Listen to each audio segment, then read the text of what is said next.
this RMIT College of Business and Law's much anticipated event on unlocking potential strategies to attract, retain and engage talent.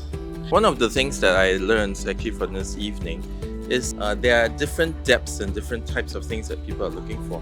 And I felt that it is very useful, especially coming from the panelists and also from Professor Julie, that they had this insight that otherwise I wouldn't have known about. So I think one of the interesting takeaways is I think about the 5 different generations in terms of how they behave and how they operate. So I think that struck a tone with me.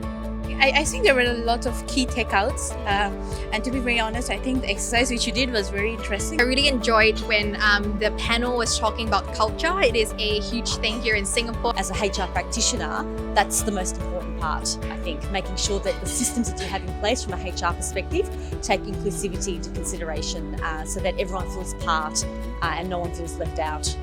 The phrase that everyone would have heard, Peter Drucker's phrase that culture eats strategy for breakfast, which is really true, because at the end of the day you can have the best plans in place, but as long as you don't create the environment where people can thrive, you're never going to get success. Catching up with old friends and also definitely coming back to the alumni group to see what other areas I can contribute.